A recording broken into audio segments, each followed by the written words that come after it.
हम लोग का चैप्टर कितना है? 11 ठीक है। चैप्टर का नाम क्या है? Accounting ratio. अकाउंटिंग रेशियो, लेखांकन अनुपात। ठीक है। तो सबसे पहले जानते हैं कि लेखांकन अनुपात का अर्थ क्या होता है, मीनिंग। ठीक है। तो देखिए बुक में क्या बताया है, करा दो सजातीय संख्याओं की आपसी परिणात्मक संबंध को अनुपात कहा जाता है। ठीक है। यानी दो संख्या हो गए, यहाँ पे दो संख्या जैसे कौन कौन सा होगा, पहला होगा अंश और दूसरा होगा हर, न्यूमरेटर और डिनोमिनेटर।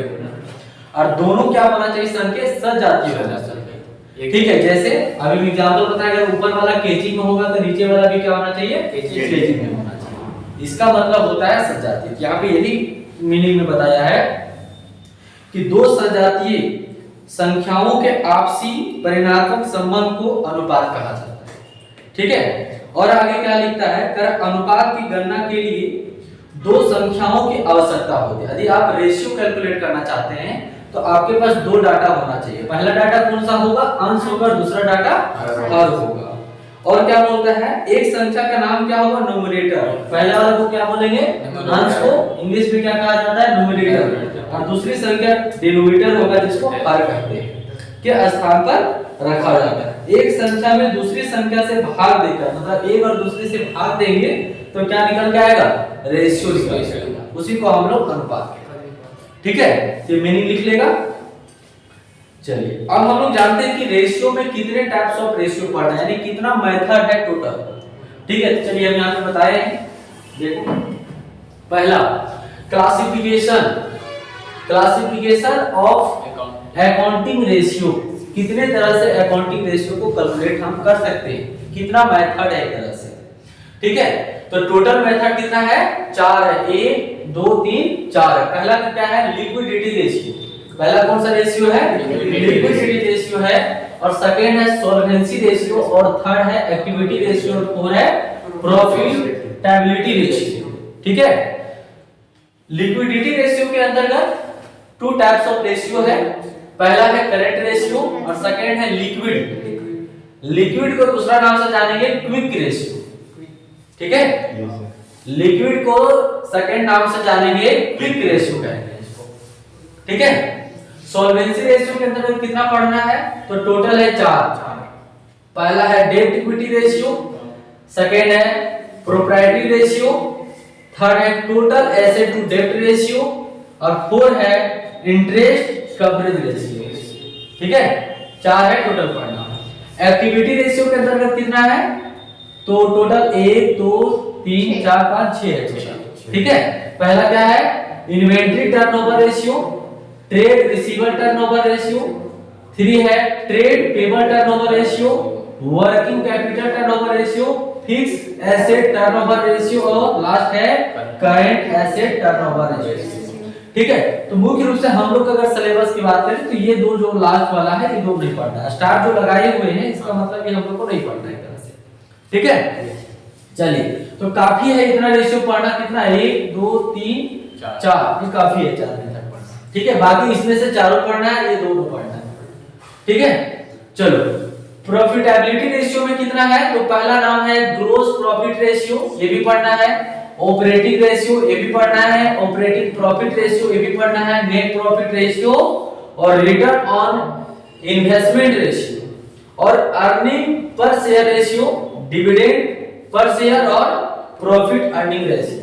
तो टोटल जो लास्ट वाला 3 है ये नहीं पढ़ना है, बाकी ये सारा पढ़ना है। ठीक है। तो पहला हम लोग कौन सा स्टार्ट करेंगे, नंबर 1 लिक्विडिटी रेशियो। ठीक है। पहला कौन सा है, लिक्विडिटी रेशियो, जिसमें से पहला पढ़ेंगे हम लोग करंट रेशियो पढ़ेंगे। ठीक है। पहला का हेडलाइन दो,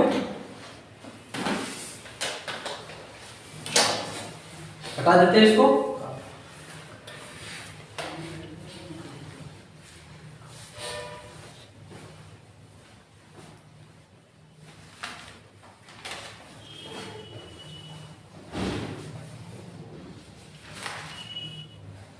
तो हेडलाइन बनाइए, नंबर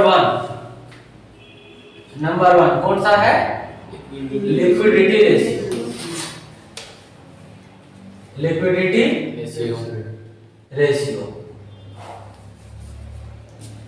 लिक्विडिटी रेशियो के अंतर्गत पहला पढ़ने जा रहे हैं हम लोग करंट रेशियो। करंट रेशियो, ठीक है। करंट रेशियो का फार्मूला क्या होगा? करंट एसेट्स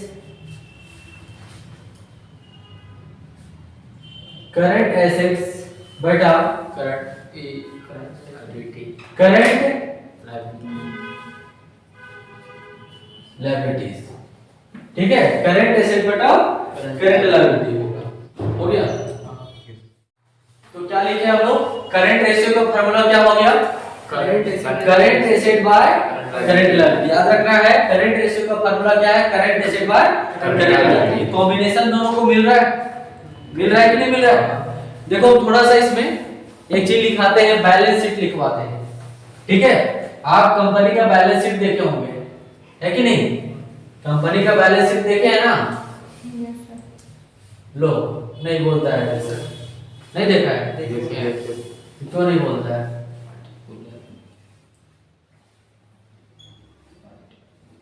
तो होता है, मुख्य रूप से हम नाम बता रहे हैं। पहला क्या होता है? इक्विटी एंड लायबिलिटी, ये होता है। इसके अंतर्गत होता है पहला शेयर होल्डर्स फंड, ये होता है। इसके अंतर्गत फिर होता है शेयर कैपिटल, एक और होता है रिजर्व एंड सरप्लस, हो गया। फिर हम लोग बी हेड की बात करें तो होता है नन, एक और हेड होता है लेकिन मुख्य हम हेड के नाम बता रहे हैं, नन करंट लायबिलिटीज। और सी क्या हो जाएगा? करंट एसेट्स, वाह, करंट लायबिलिटी होगा। ये टोटल यहाँ पे ऐड हो जाएगा ना। अब चलते हैं, लायबिलिटी के साइड हो गई थी, अब एसेट साइड में चलते हैं। तो पहला क्या होगा? Non current assets. और इसके अंतर्गत हम लोग पार्ट बहुत देखे थे, लेकिन अभी मुख्य पार्ट हम लिख दे रहे हैं।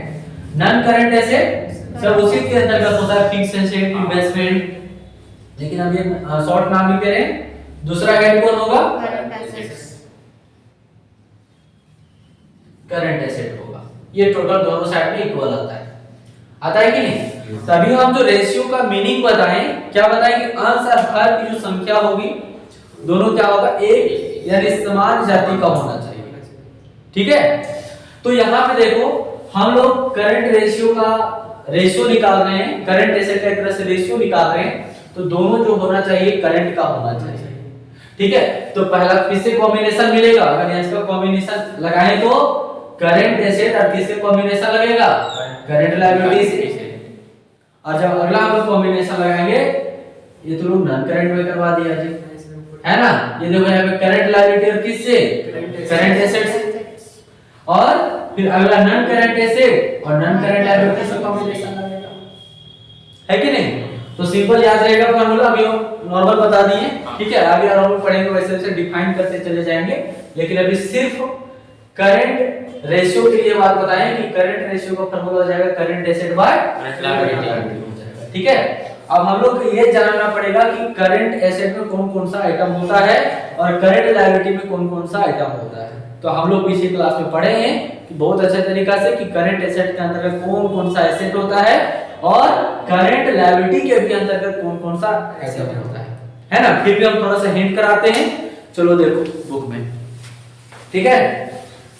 करंट एसेट के साइड में देखिए, जो मोबाइल में बुक किया देखो याद पड़ जाएगा कि आखिर करंट एसेट में कौन कौन सा आइटम है ना। देखिए करंट एसेट में कौन कौन सा आइटम होता है। पहला कह रहा है कैश एंड कैश इक्विवेलेंट, जिसके अंदर cash in hand, cash at bank या फिर चेक या ड्राफ्ट, ये सब क्या है? कैश है कि नहीं? यानी कैश है यानी करंट एसेट है ना, करंट एसेट है। कैश से रिलेटेड चाहे कैश इन हैंड हो या चेक हो या ड्राफ्ट हो, सब क्या है? ये करंट एसेट का पार्ट है ये। सेकंड क्या है? स्टॉक और इन्वेंटरी, याद है ना? स्टॉक और इन्वेंटरी ये भी करंट एसेट है कि नहीं? है। ट्रेड रिसीवर याद है ना? ट्रेड रिसीवर भी करंट एसेट होता है। उसी के अंदर में बोले थे कि पार्ट होता है ट्रेड रिसीवर का। पार्ट कौन कौन है?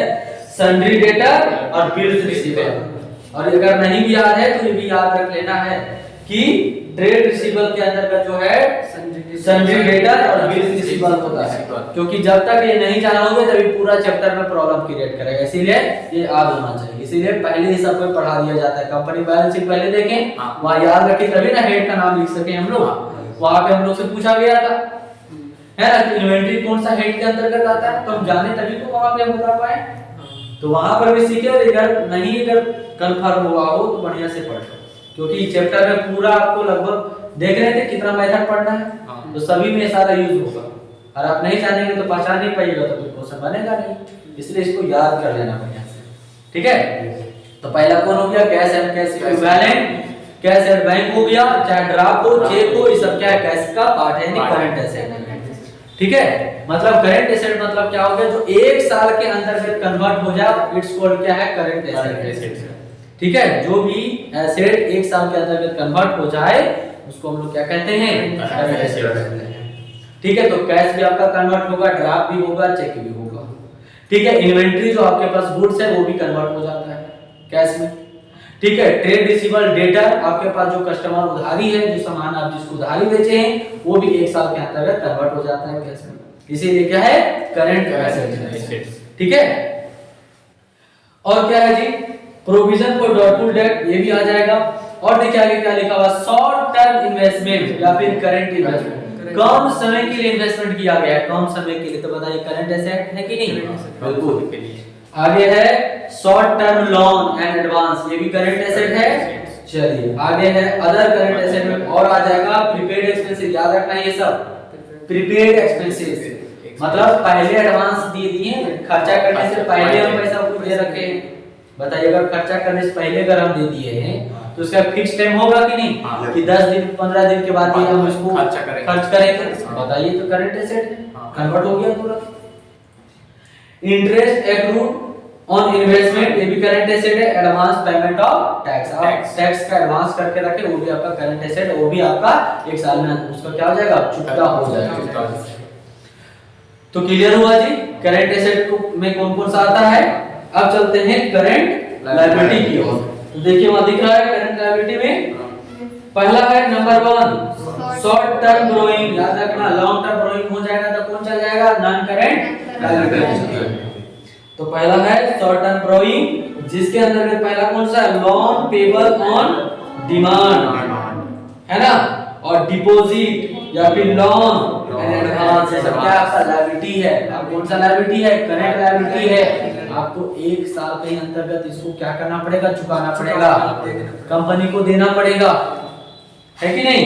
कंपनी को देना पड़ेगा, एक ही साल के अंतर्गत सबको चुकाना पड़ेगा, चाहे वो लोन पेबल ऑन डिमांड हो गया, डिपॉजिट हो गया, लोन एंड एडवांस, सब आपको एक साल के अंतर्गत ये देना पड़ेगा। ये क्या है? ये करंट लायबिलिटी है। सेकंड क्या है? ट्रेड पेबल, ये भी आपका लायबिलिटी है एक साल के अंतर्गत। जैसे उधर ट्रेड रिसीवेबल था, यहाँ पे आ गया ट्रेड पेबल आ गया, उसी का रूप आएगा। जैसे वहाँ सन्ड्री डेटर था तो यहाँ पे होगा सन्ड्री क्रेडिटर होगा। जैसे वहाँ बिल्स रिसीवेबल था यहाँ बिल्स पेबल होगा, ठीक है। पेबल देखो ट्रेड पेबल था ना, तो इसके अंदर पेबल लग गया तो क्या बन गया ये? मतलब कि सन्ड्री क्रेडिटर बिल्स पेबल हो गया तो ये लायबिलिटी हो गया, ठीक है, याद रखना। Number 3 other current liability. Other current liability में कौन होगा? आउटस्टैंडिंग इंटरेस्ट, बकाया है, पैसा आपका बकाया है, तो भी क्या है? लायबिलिटी है आपका। और आप जानते हैं एनपीओ पढ़े थे ना, तो आउटस्टैंडिंग कहां डालते थे? लायबिलिटी में डालते थे, ठीक है। याद रखेंगे तो बहुत जगह ये काम पड़ेगा, ठीक है। जैसे भी देखो आउटस्टैंडिंग के बारे में जो नहीं एनपीओ पढ़े, जैसे तुम नहीं पढ़ी है तो आउटस्टैंडिंग के बारे में जानिए, लायबिलिटी होता है। तो जब एनपीओ पढ़ेंगे तो आउटस्टैंडिंग जैसे देखेगी वैसे जाकर लायबिलिटी में डालेंगे कि नहीं, तो हाथ पड़ेगा। तो ये जो पढ़ रहे हैं बहुत अच्छा चैप्टर पढ़े, इससे आप अगर पढ़ने के बाद बाकी चीज भी क्या हो जाएगा, कंप्लीट हो जाएगा। अब देखो डायरेक्ट अगर आप रेशियो देख रहे हैं, अगर ये चीज पढ़ रहे हैं तो पहला जो चैप्टर हेड वाला चैप्टर है, वो हेड जो डिसाइड करते हैं वो भी तो क्लियर हो जाएगा, होगा कि नहीं होगा? हेड वाला क्लियर हो जाएगा ना कि करंट एसेट यानी कैश किसके अंतर्गत आता है, तो करंट एसेट के अंतर्गत आता है, ये भी क्लियर हो जाएगा। ठीक है, और कौन कौन सा देख लो, इंटरेस्ट पेबल, अनपेड डिमांड और डिविडेंड है, सॉरी, और स्टैंडिंग एक्सपेंसेस, चाहे कॉल्स इन एडवांस या अनक्लेम्ड डिविडेंड, ये सभी आपके लिए क्या है, लायबिलिटी है, जो आपको 1 साल के अंतर्गत क्या करना है, चुका देना पड़ेगा। Short term provision, provision for employee benefit, provision for tax या प्रपोज्ड डिविडेंड, जो आपने प्रपोज कर दिया है, जो आपने प्रपोज कर दिया अपने शेयर होल्डर को, आपको डिविडेंड पेमेंट करना पड़ेगा, ये क्या है आपका लायबिलिटी। तो चलो एक क्वेश्चन लेते हैं हम सिंपल वाला, जिससे सीखे कि कैसे रेशियो निकल के आता है। चलो एक क्वेश्चन वही सामने देखो, पहला आपके पास इंफॉर्मेशन है, देखो ये क्वेश्चन यहां से क्लिक कर लो, ये क्वेश्चन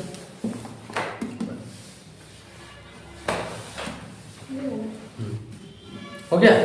अब पहले हम लोग तरीका देख लेते हैं कि आखिर कैसे हम लोग रेशियो फाइंड करेंगे। ठीक है, पहले तरीका देख लेते हैं, बाकी तो क्वेश्चन अभी बहुत आएगा, है ना, हम देखेंगे।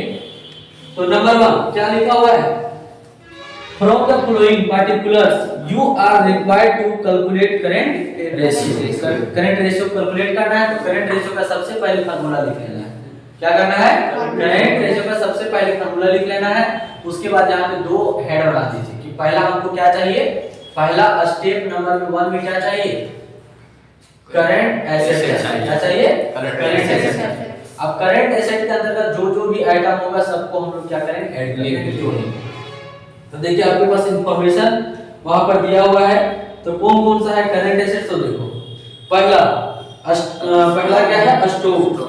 बताइए करंट एसेट का है कि नहीं, है ना करंट एसेट। तो कैसे हम लोग लिखे, यहाँ पे देखो ऐड कर देते हैं हम लोग करंट एसेट में। पहला कौन हो जाएगा, स्टॉक। ठीक है, ऐसे देखो एक साथ हम लोग लिखते चले जाते हैं। ठीक है, यहाँ पे लोग कैलकुलेट करते हैं करंट एसेट। ठीक है, अब पहला करंट एसेट के अंतर्गत पहला कौन सा नाम है, स्टॉक नाम है। ठीक है, यहाँ पे अमाउंट लिखते जाएंगे साथ में रुपीस। ठीक है, रुपीस कितना है, 50। एक साथ में हो जाएगा दोनों का 50,000। सेकंड क्या है, डेटा, ये भी करंट एसेट है। डेटा कितना है, 40,000। बिल्स रिसीवर, ये भी करंट एसेट है, कितना है, 10,000। एडवांस टैक्स क्या है बताइए, करंट एसेट है। एडवांस टैक्स आपने मतलब कि टैक्स देने से पहले एडवांस कर रखा है, तो बताइए आपके लिए एसेट है कि नहीं, कल के डेट में बेनिफिट देगा ना। तो एसेट का मीनिंग तो यही होता है कि जो आपको बेनिफिट इन फ्यूचर में दे वो आपका क्या है, एसेट, यानी करंट एसेट है। तो एडवांस टैक्स कितना है, 4,000। Next G cash in hand, ये भी हो जाएगा। Current assets 30,000। कितना है, 30,000। 30,000। और क्या है, क्रेडिटर, ये तो नहीं होगा, लायबिलिटी है, तो इसको टोटल ऐड कर देंगे। यहाँ पे कितना होगा, जोड़ो, 1,30,000, 1,34,000। 5 4 9 और 1 10, 10 और 3 13, 1,34,000। ठीक है, अब लायबिलिटी क्या है, तो इसी तरीके से आप कैलकुलेट करेंगे हम लोग current liability. Step number 2 company वाला है। चलो देखो करंट लायबिलिटी ना, स्टेप नंबर 2 में क्या है, करंट लायबिलिटी। करंट लायबिलिटी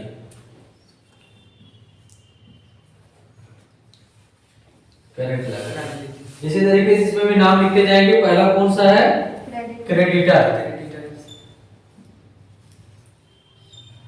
कितना अमाउंट है, 60,000 60,000। सेकेंड बिल्स पेबल कितना है? 40,000। नेक्स्ट, ये भी बैंक ओवरड्राफ्ट, मतलब बैंक में आपका ओवरड्राफ्ट हो गया, आप कर्ज ले लिए हैं बैंक से, एक तरह से बोलिए, है ना? आप बैंक से क्या ले लिए हो? कर्ज ले लिए हो। तो क्या आपके लिए लायबिलिटी है ना? तो बैंक ओवरड्राफ्ट क्या है? लायबिलिटी है। ओवरड्राफ्ट, ठीक है, कितना है? 4,000। कितना होगा? 1,04,000। 1,04,000। देखिए दोनों आइटम आ गया है, पहला स्टेट नंबर और करंट एसेट आ गया, दूसरा करंट लायबिलिटी। तो करंट एसेट में कितना हो गया जी? 1,34,000। 34,000। और करंट लायबिलिटी कितना आ गया? 1,04,000। 4,000 आ गया। ये 3 जीरो काट देंगे और इसको काटेंगे, कितना बार में कटेगा? 2 से पहले काट देते हैं। 2 छक 12, 2 सती 14 और 2 बचे 10 और 2 दूना 4। और कटेगा 2 से? 2 से नहीं कटेगा। 3 से? नहीं। 3 से भी नहीं कटेगा। तो यही आंसर हो जाएगा 67 पॉइंट, सॉरी कितना होगा? 67 अनुपात 52। ये भी हम लोग आंसर लिख सकते हैं, या फिर इसको डिवाइड कर दीजिए पूरा, या फिर इसको क्या करिए? डिवाइड कर दीजिए। तो देखिए कितना बार में डिवाइड होता है, बोलो ना कितना है? 1.28 मतलब 8 1.28 इतना आता है, और यहाँ पे तो हो जाएगा 1 हो जाएगा जी, है ना? तो इसको हम लोग अप्रोक्स ले लेंगे तो कितना हो जाएगा? 1.28 को कर देंगे 2 9 और 1। ये भी हम लोग आंसर लिख सकते हैं इतना, या फिर ये भी कर देंगे। चलो काउंट कटा ना। क्या जी? लास्ट में ये 1 कैसे आया? इसको देखिए यहाँ पे बचा कितना? 67 और 52। ये 52 से पूरा डिवाइड कर रहे हैं, तो 52 से डिवाइड करें तो ये 1 ना हो गया, और ये ऊपर वाला संख्या कितना आया? 1.29 आ जाएगा ऐसे। तो नीचे क्या है? 1 है। नीचे क्या है? 1 है। कोई भी संख्या, जैसे मान के चलिए 4 है और 2 से काट देंगे, कितना बार में कट गया? 2 दूना 4। तो नीचे क्या है? 1 है ना? तो इसीलिए आ गया 1.29 और ये अनुपात 1 हो गया। तो आप इसको इतना भी लिख सकते हैं या फिर इतना भी लिख सकते हैं, ठीक है? चलो बना लो।